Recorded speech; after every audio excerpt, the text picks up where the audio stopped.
Welcome to AGRIMINDS, the podcast where we explore the intersections of personal growth and professional success in the ag industry. I'm Kacee Bohle, your host. Thank you for joining me as we dive in to the different strategies and insights that will help you level up your life and career. From mental health to leadership development, we're going to cover it all. So sit back and get ready to grow with AGRIMINDS. Hello and welcome back to the AGRIMINDS Podcast. I'm Kacee Bohle, and today I've got guest Kody Hanner with me, and we're going to kind of be talking about something a little different today. Yes, homesteading, yes, agriculture, but also one of my other favorite topics, which is homeschooling, and Kody is going to be tying those two things together for us. Welcome to the AGRIMINDS Podcast. Well, thank you so much for having me. I'm really excited to be here today. Yes, me too. If people don't know who you are, would you mind sharing a little background? Where are you from? What do you do? Give us all the detail.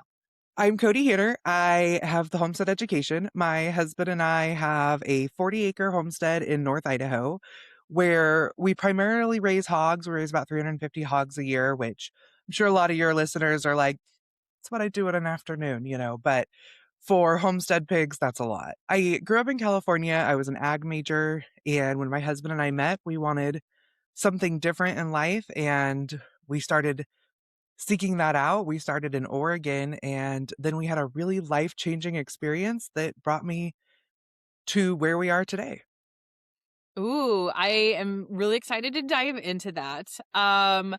So this is kind of funny how this happened. So when I first started looking into homeschooling, which was three-ish years ago, I started looking on YouTube. I was looking for different curriculum reviews and things like that. And I actually got connected with Jamie at Simply Living It. I don't know if you know her personally, but she recommended your curriculum. And I thought at the time it was for like middle school, high schoolers. And so I was like, that'd be cool. I screenshotted it and then I never thought about it again because I'm like, we'll talk about it when I don't have a second grader, right? And so Right.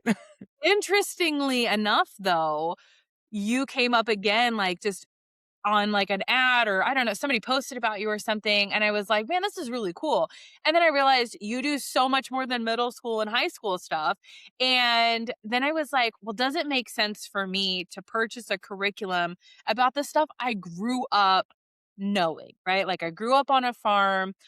We corn and soybeans. My mom has grown a garden since the day I can remember, right? Like, does it make sense for me to purchase a curriculum that talks about this stuff when I probably know majority of the things in there?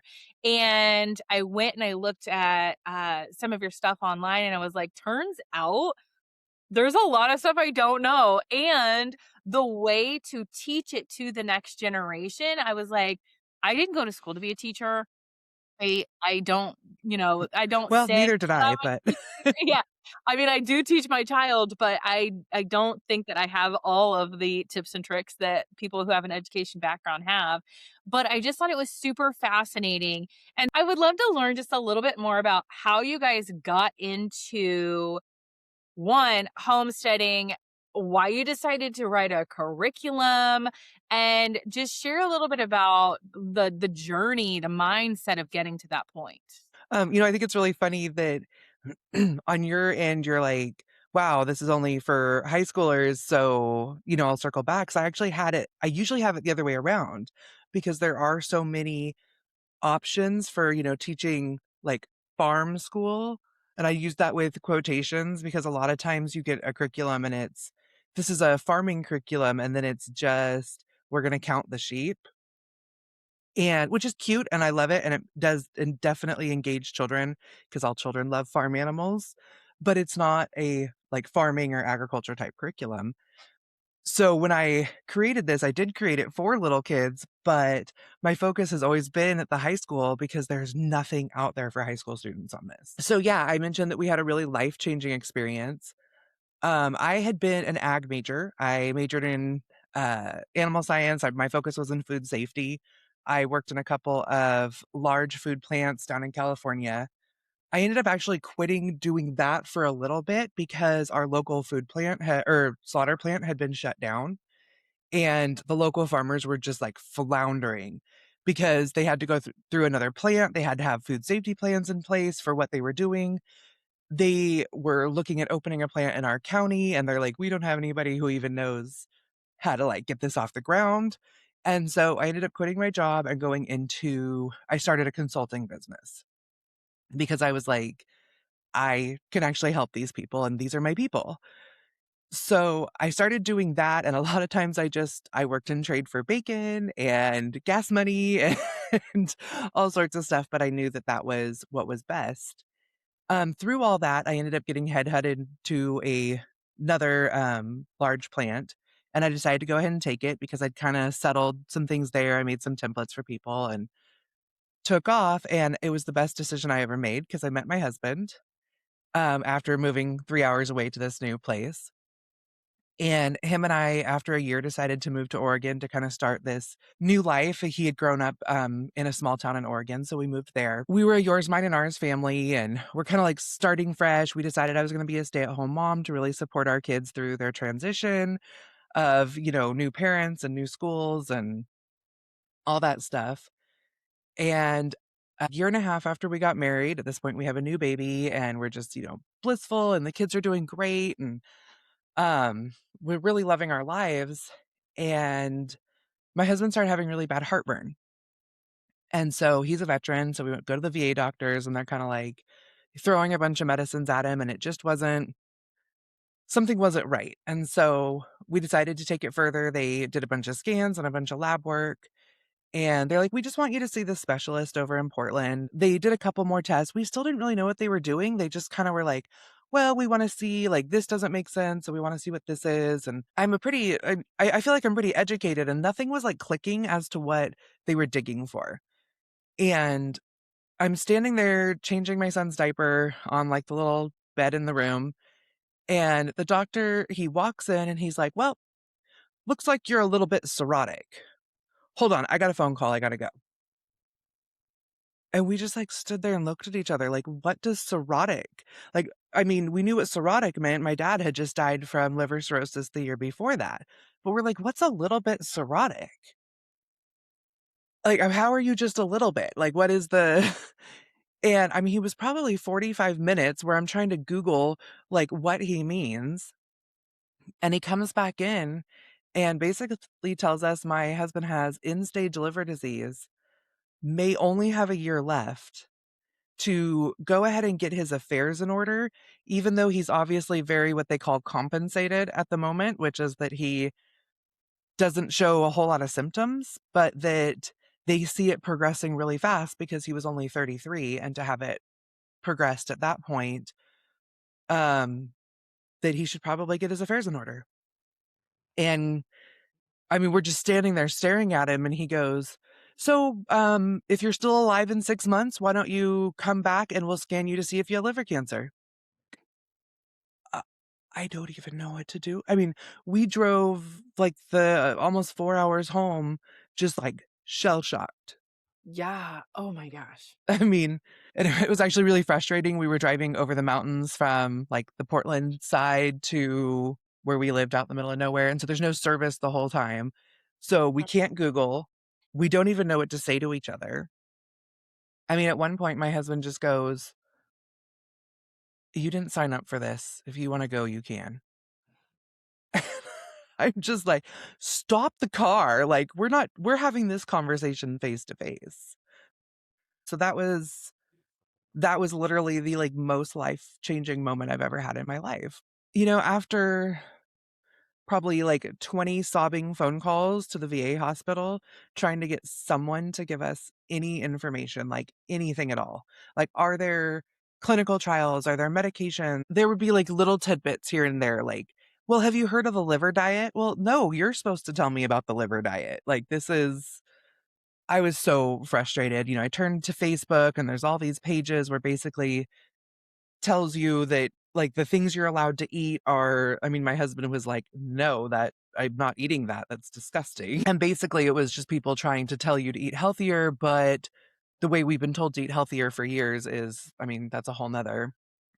Finally, the fellow got back on the phone with me and he goes, "Well, we heard if you live a healthier lifestyle, it might improve the quality of life that he has left."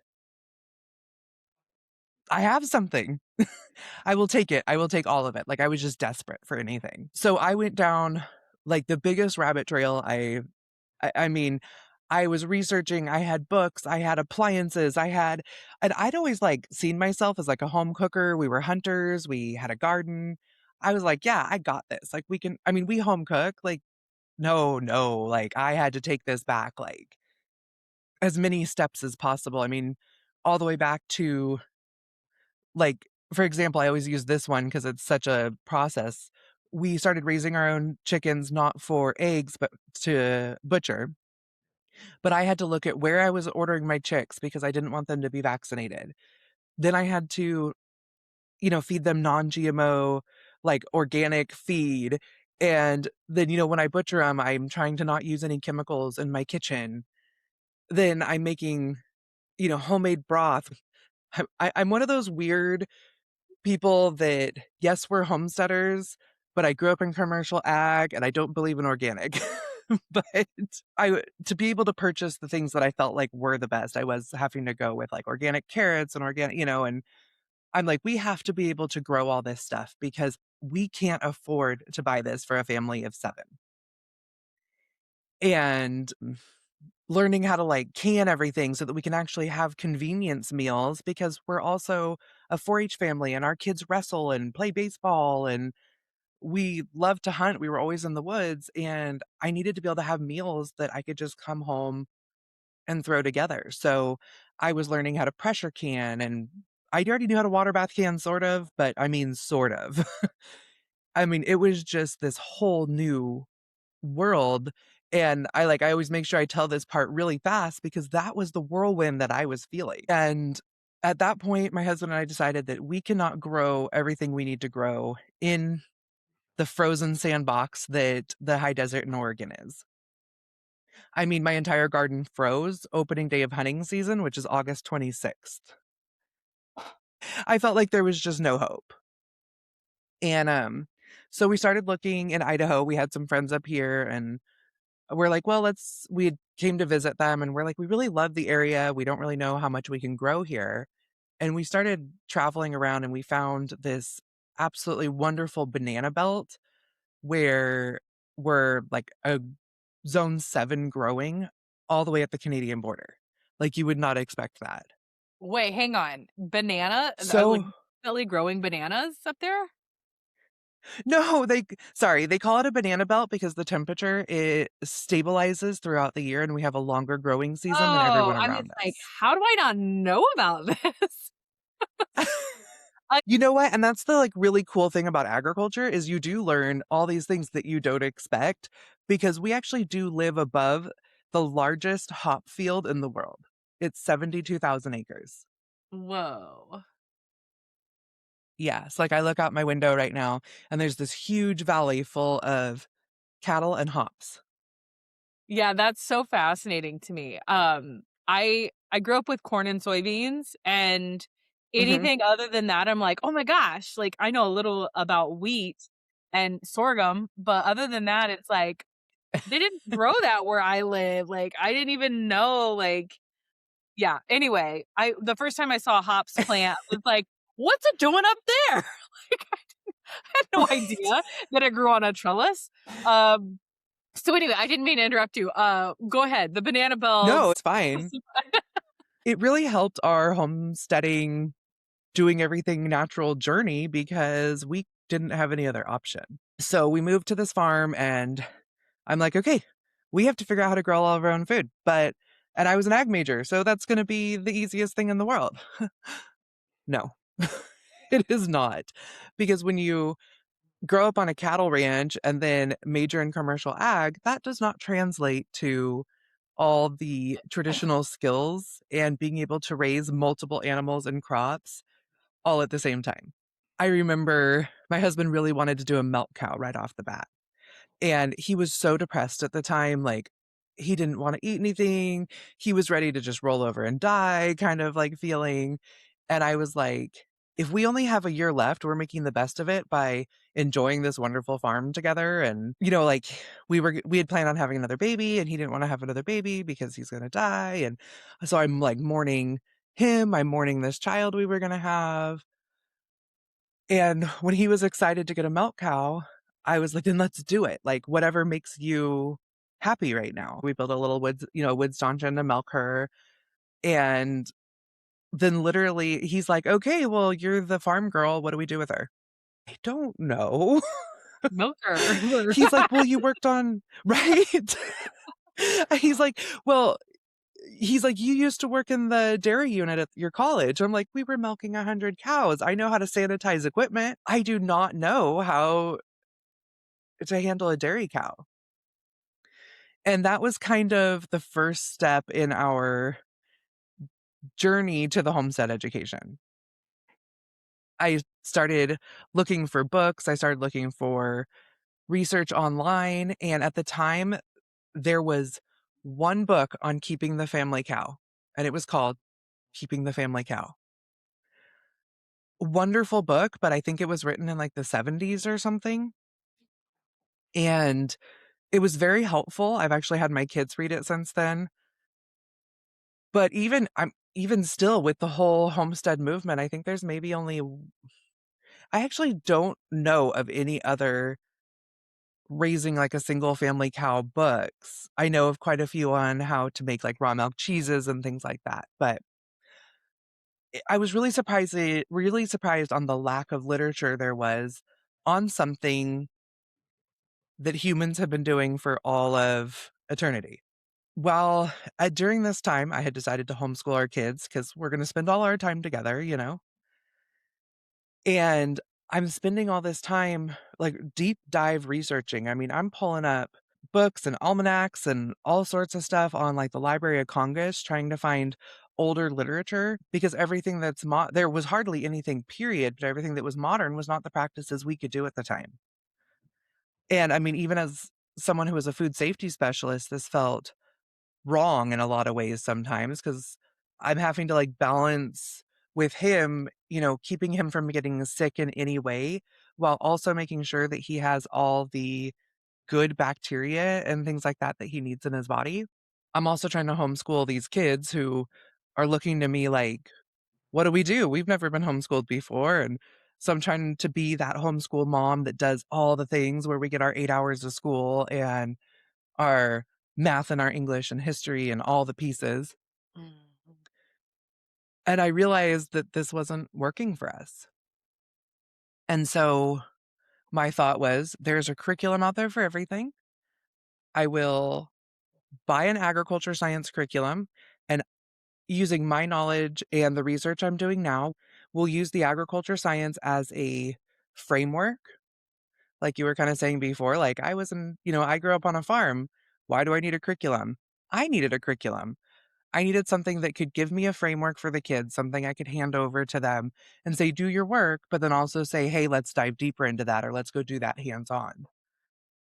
And there were no ag curriculums out there, like big fat zero.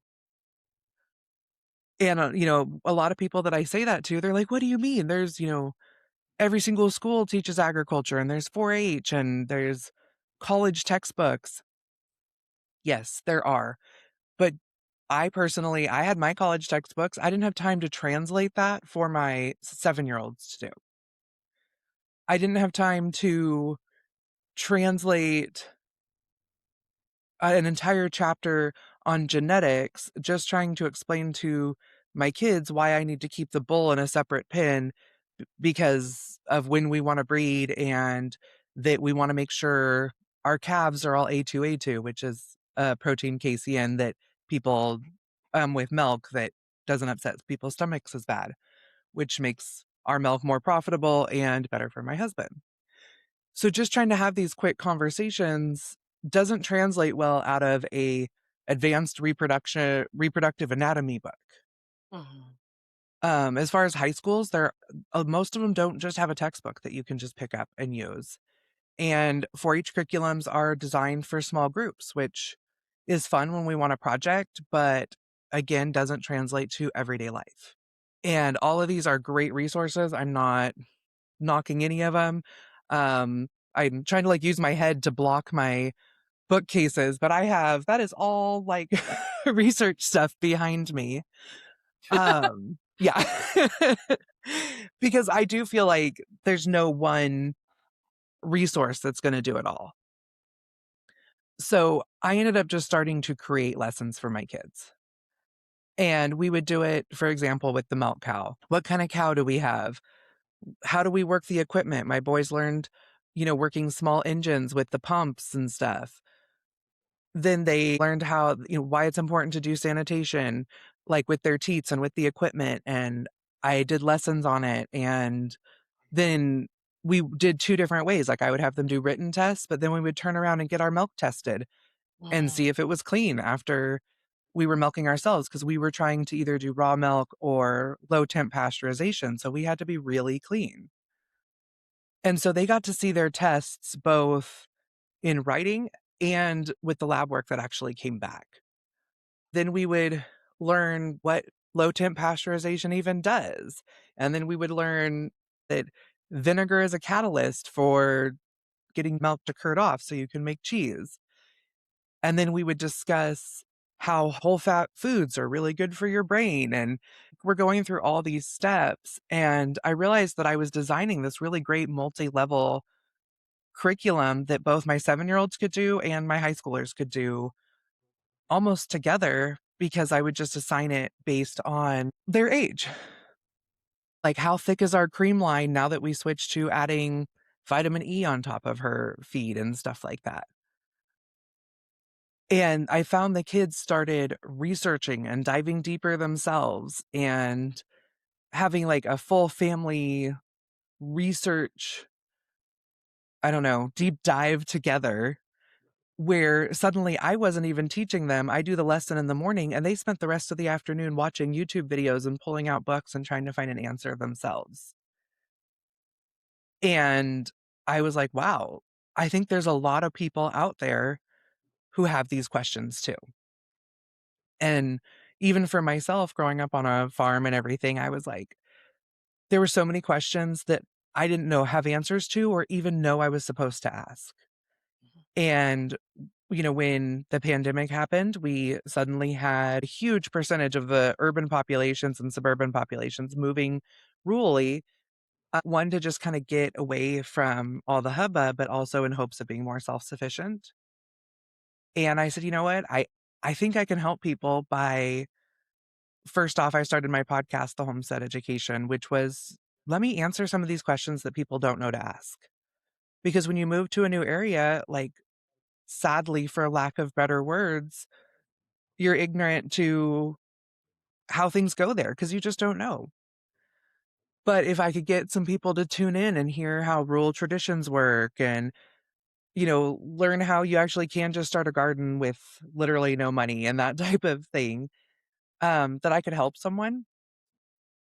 And through that, people started asking, like, well, what can we do to teach our kids? And that's when I realized that I had everything that they needed to teach their kids exactly what we were doing on our farm. wow.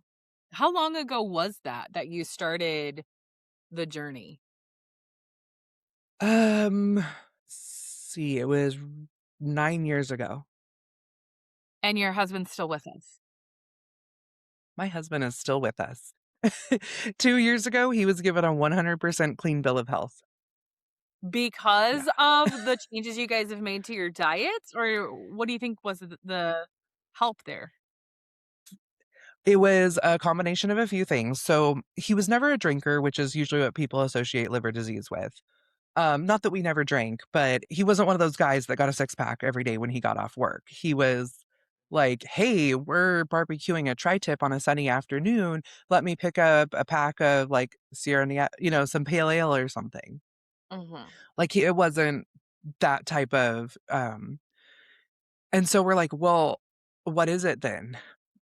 The only thing we can come up with is possibly from his time in Iraq because basically your liver, it's not exactly a filter, but it regenerates it like kind of lets itself get damaged to filter things out of your system.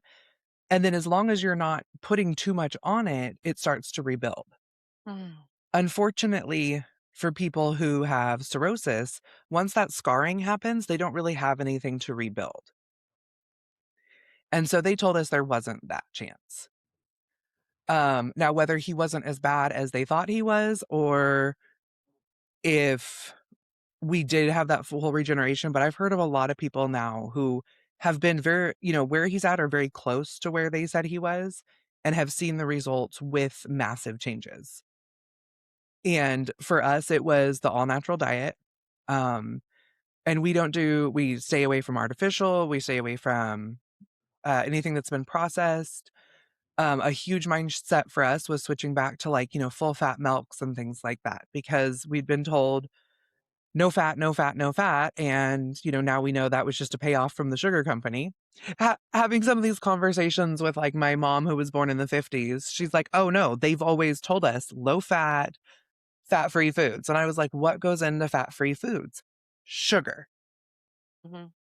And then I've even shown her like the articles where they have like found out that the American Heart Association was basically paid off by the sugar companies Mhm. and that there was only one study done on whether or not like animal fats are as bad for you as they say they are. And it was basically inconclusive. It is interesting to hear about, like, I I took a sensitivity test, oh gosh, it's probably been 5 years ago. I was working with a nutritional coach, and I was like, I'm struggling." I was, like, 30, and I was like, "I feel like I have arthritis already," which is in my family, and I was like, "Should I be having arthritis issues already?"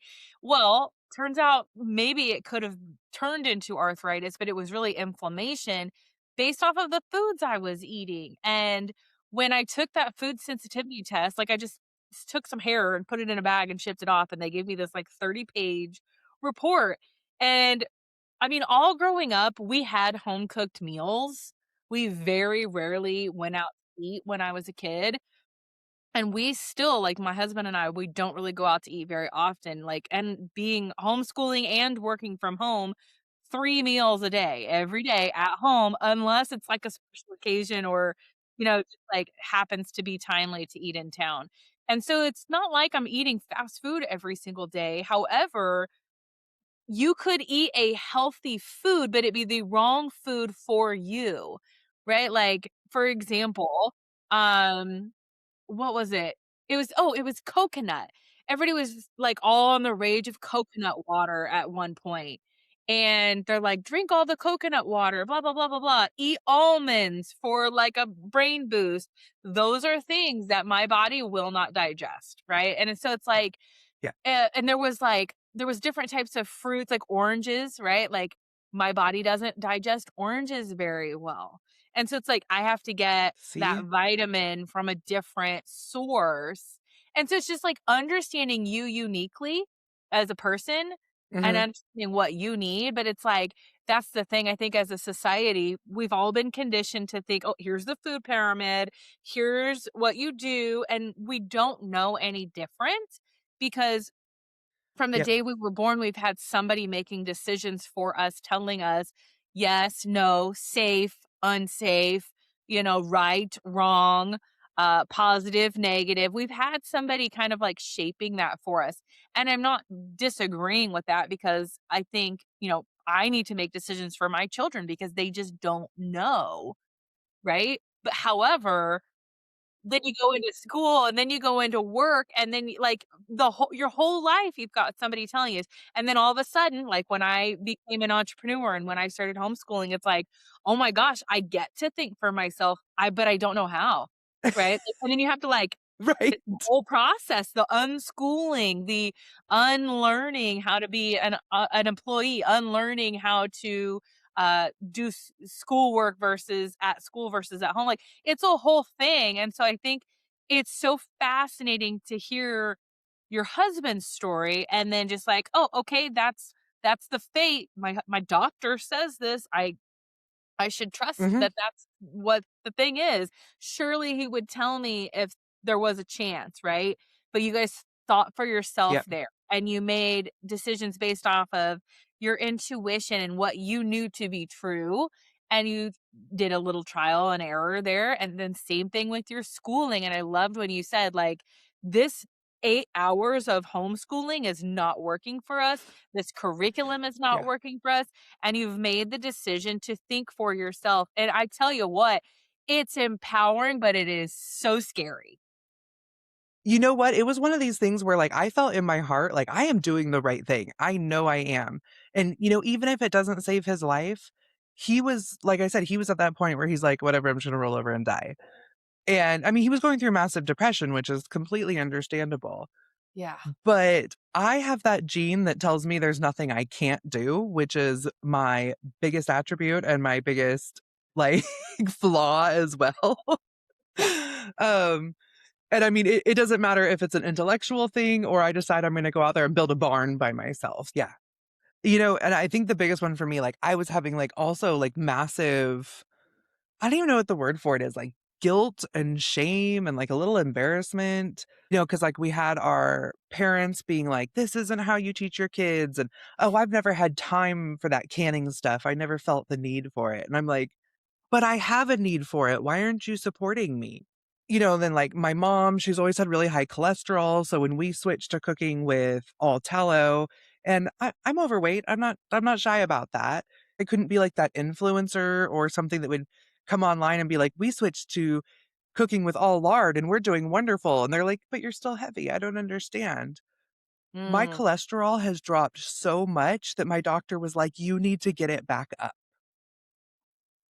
And so, I mean, you can see, like, the proof in the pudding, but it was really it was a really hard time for me because I felt like I was bucking every system that I had grown up in and that, everybody else expected me to do, but I knew it was the right choice, and I felt so much, like, heaviness from that, and somebody said to me, "Don't take criticism from someone you wouldn't go to for advice." And that changed my whole life. That's when I embraced every bit of what we were doing because I realized that that can go across so many avenues. I mean, I met a mom one time who said, "I'm raising 5 boys, and I have this wonderful mother-in-law who raised 5 wonderful men, and she homeschooled them, and I'm homeschooling mine, but we have difference of opinions on whether or not they should have electronics and, all these different things, and we really butt heads on it." She's like, "But I really respect her as a mother, like, what do I—" And I said, "You wouldn't go to her on advice for something like electronics because she did not raise her children with electronics. It wasn't even an option. Mhm. And so she didn't live the life that you're living right now." And that's like, you can go to her for advice on everything, but don't take her criticism on something that she has never experienced. Oh, that's so good. The ability to trust in yourself and know where to get advice and like you said, kind of just put aside what you've been trained your whole life and to be able to independently think on your own, I just think is so it's powerful. It's liberating, but it is definitely scary. It's scary and it's liberating. I mean, I still have the moments where I'm scared, but the liberating feeling that I have now, like, my husband told me that I should write a book called "I Give You Permission." Yeah. Oh Like, gosh. just all those, like, things that, like, you carry on yourself and that you stress about, and you're constantly worried that somebody is gonna have a problem with what you do. If you know in your heart of hearts that it's the right thing for you or your family, if you've done your research, just because, someone, like, for example, like with my parents or my mom, my dad passed away a few years ago, but, she'll say things like, "Well, they always told us." Well, they gave you one story Yeah. because you didn't have the option to find that information yourself unless you wanted to go sit at the library for hours on end. Like, now I literally walk around with the library in my hands. We did a unit study from Gather Round, which is a homeschool Mm, curriculum company. We did mhm, surviving off plan, and we did farming and food. And in the farming and food curriculum, they were talking about how like back in like the settler days when we were moving west, like they only knew how to build homesteads and things to consider based off of the conversations they had with other people who had just traveled there or their neighbors of like, hey, this is the right type of wood to build your house with. Hey, this is when it starts to yeah, frost in this neck of the woods. Hey, don't eat those berries. Right? Because so and so died right? when they ate those berries. Like, we only know because of the storytelling. And I feel like in agriculture, it's so similar. It's like we only trust like our inner circle of other farmers, like somebody outside of the Mhm, industry. What do they know about this? Right. So I feel like that's been passed down and kind of like been the way of doing things. However, like you said, literature didn't exist in that same fashion back then. mhm, And now we have so many resources and so many ways of doing things that it's like, try it. And I've used this mhm, example a few times. I think I've shared this on the podcast, but I have this cookie sheet or like a baking sheet, and it's got a little bit of a ledge on it. And so it like goes down and then comes back up, and then here's the flat part. So it's kind of like a drip tray, if you will, around the edge. And it's this mhm. gigantic one. And, it's my favorite cooking sheet because it's also got, like, little ridges. Anyway, long story short, I've always used it where it's flat and then it's got a little dip on the outside. So, like I said, if I was I think I cooking, have, like, a similar one, yeah. yeah, stuff can drip down in there. Well, one day I flipped it over because I was making like french fries or something. And every time I've used that sheet to cook fries on before, there would be some french fries that would fall down in the little like crevice. Mm, And that really annoyed me. So I flipped the cookie sheet over so it was a ledge that went up. So all the food was sunk down. There was no falling in. And my husband's like, you used the cookie sheet upside down. That's not the way that goes. Like, like, baffled that was like, that's not the way that that cookie sheet's been used, and I'm like, there's no, like the cops aren't gonna show up because I flipped the cookie right? sheet upside down and used it a different way, but that's the way that we use the cookie sheet, right? And it's like something as Right? I simple. always say there's no Pinterest police. Oh my god, yeah. It's like something as simple as that. I felt like I was breaking so many rules. And so now, like, every time I think about, "Oh, this is the way this is used," it's like, this morning I did the same thing. We have this, extension cord going from one of our buildings to out by where our dog kennel is, and there's, like, a heated, Mhm, thing you can put inside the dog kennel because it was getting down to, like, single digits below over the winter, and so we had a little heater in our doghouse, and so we had this bucket on top of where the extension cord plugged into the heater, and so we had the bucket and then like a brick on top of it, so like people wouldn't, I don't know, whatever. Anyway, it's been out here in the yeah. yard for so long, and then the dog gets wrapped up in it when he's out on the zip line, and like we'll get caught up in it. And this morning I was like, why don't we pick that up and move it closer to the building so he doesn't keep tripping over it? Because What do you know? that's where dad put it, so that's where we leave it, and I picked it up and I put it closer to the building, he can't trip over it now, and it's like, I felt like I was breaking the law because it's like, well, that's where dad put it, so there must have been a good reason for it, and it's like, well, it's not working there because he keeps getting wrapped around it, so let's pick it up and we move it, right? And so it's just, like, silly stuff like that, it's like, we can do that, you can give yourself permission to flip the cookie sheet over. Right? Crazy concept, right? I've absolutely loved hearing one, your husband's story of just kind of like overcoming what we thought was the end, right? Like you guys were Yeah. preparing, like I'm enjoying the last year I have with you too. Now it's 9 years later, which is Mhm. like glory to God on that because what a blessing. He runs our farm, he teaches at our homeschool co-op, he's our local fire chief. Wow. That's awesome. That's And amazing. he is thriving.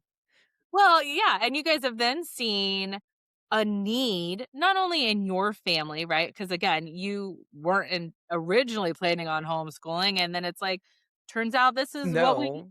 And based off of the changes in our lives, like we're gonna pivot, and it's okay if it looks differently than what we planned. It looks differently than what people think we ought to be doing, but you did that. And then what I love so much from my entrepreneurial heart here is that you were able to monetize these very real, maybe you weren't like super passionate about writing curriculum, but you saw a need for your family. You created a solution and now you're sharing that with other families that you know have a need for that too. And I just like, I think that that's a really cool lesson to learn here around how you can see a need in your family, but then you can make an impact in other people's family while also earning an income. I can be home with the kids, I travel with the kids, and, like, they go to all these conferences with me. My daughter has been doing conferences with me since she was 12, and she pretty much runs the logistics and ordering and shipping and everything for every event we do.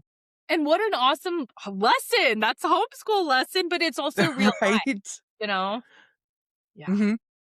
It Oh, absolutely is, and I think what the really beautiful thing for me is sometimes I'll tell people, like, how many books we've sold and that type of thing, and they're like, "Oh, that's so awesome for you," and I'm like, Yeah, it's paid our bills, it's been wonderful, it's been a great it's been a wonderful ride, like, we've been having a lot of fun with it, traveling and getting to meet so many wonderful people, but it is so exciting to me that so many people want to take this path for their children and for their families, that they're, no matter what this works for is, no matter what side of the fence you're on, if you're big on commercial agriculture, or you're all farm to table, or if you live in the city or you live in the country or whatever it is, my goal is just to teach people skills mhm. and to make them feel confident in what they're able to do, especially in the realm of food, which is society's most driving force and has been for, thousands of years. And if we lose those skills,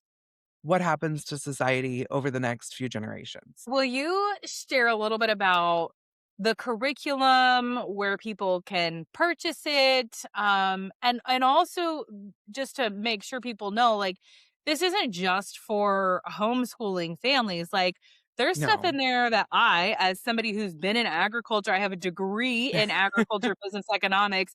There's stuff within these books that I'm like, this is just good for me to know as an adult, and also could be used as a Mhm. supplement um, curriculum atop of somebody going to a public school as well. So, will you share some more details around what all you guys have, how they can find it, any other things around the curriculum? Homestead science is a combination of agriculture science, consumer slash home economic science. And it teaches how to build on the land, how to start gardens, how to raise animals, and then how to cook the food and preserve the food, and hunting and fishing, herbalism, business. I mean, it covers a little bit of everything at every level. So I have stuff for preschool all the way through high schoolers. I'm going to be totally honest with you. I think probably 20-25% of my high school curriculum that I sell is to adults who just want to learn it themselves. And I think that the reason adults really love it is I wrote it in a very traditional format, which is something that they are used to seeing in the way that we were taught to learn, which is you read a lesson and then you have like a workbook pages and projects that you do. My high school science, it actually covers state agriculture, or sorry, national agriculture standards. The only thing it doesn't include is the supervised agriculture education, because I just can't make sure everybody's doing what they're supposed to be doing. But even in place of that kind of leadership piece, I have quality of character built in, which really encourages the kids to help in their community, to be the ones who make the phone calls when they need to call the USDA office or whatever needs to happen. Like really pushing kids outside of their comfort zones to kind of meet that leadership piece of agriculture education, while also just showing them how food and agriculture fits into their everyday lives. that it's not just something that is a far-reaching thing that just shows up in the grocery store. It's something that you have complete control over while getting all of your science at the same time, which is what more could you want? And like I said, like you were saying, it could be for anyone, whether you have a high schooler that's maybe, I just want to be a farmer and well, great. Like, let's do this in the afternoons and maybe that'll help your science and math make more sense for you at school because you're doing it more hands on. The stuff for the little learners, the grade school stuff, I have so many families that use that over the summer or grandparents that do it as when you come see grandma for the weekend, we, work through parts of this together. It's been really fun to see how people use it, like in co-ops and private schools and charter schools, and because it's just this really great framework that has all the information, but that you can interpret it to use it how you need it for your homestead, your school, whatever makes sense to you. Since then, we have mini units on survivalism. I have a homestead economics and business, which I really love that one because there is a case study that works through the whole thing where these young kids get out of college, they come back to the family farm. That's a very traditional commercial farm. The farm is struggling, and so they start working through different pieces of the farm and running like all the numbers, and they learn their supply and demand and their diminishing returns and all that stuff through deciding should we keep this part of the commercial farm or should we switch to like a direct to consumer type model. And at the end of it, it's not just a, oh, you should go all homesteading. It's how you can blend that all together and what those numbers look like at the end. It's pretty fun. Ooh, that's I also have started yeah, and that's a high school level economics course. It's a lot of fun. I really enjoy doing it, and I think it really pushes kids outside of their comfort zone again, because I really suggest books that would never probably go across a kid's path in a regular, school, like Joel Salatin books or, what's his name? Poland, like The Omnivore's Dilemma, Farmers versus Foodies, which was written by I think he was like the head of agriculture during Trump's first term or something. Like just these books that, that your average high school student is not going to even, it's not even going to be on their radar. And honestly, even as an ag major, a lot of these books never came across my radar. So it encourages a lot of that. I have seasonal activity books for kids. I have the agricultural history of all of the holidays, which just looks at where we built the traditions that we did and how that works into everyday agriculture all the way up to modern times, like, how the Christmas tree industry is one of the ones that we covered in that. And I am working on homestead history. It's been about a 2-year process of, just really covering US food and agriculture and how the like sociology and history of it and how we kind of got to where we're at today. oh, that's so cool. Yeah, you're definitely on my list of curriculum to buy and to try out. And I'm so proud of you. Is that okay to say? I'm just Thank like, you. Yeah. I mean, I am. Anytime I see somebody who just takes initiative, like that's just, it's rare Mhm. to see somebody It taking an is. Yeah. initiative. And even if it's not like, and that's something I've struggled with. It's like, oh, it's got to bring you joy and it's gotta be something you're passionate about. And it's like, well, not always. Sometimes it's great if that happens, but sometimes it's like we Mhm. also just need to solve a need sometimes. And sometimes it is about feeding our families and it is about just trying to survive and get through. It's bonus points when it's also something that you're good at. And it's also amazing when it's something that does light you on fire and gives you that purpose. And so Yes. I'm just super impressed, super proud. And Oh. if somebody wants to purchase a curriculum or talk with you more or listen to your podcast, Mhm. where can they find you? You can find everything at thehomesteadeducation.com. So that's like the Homestead Education.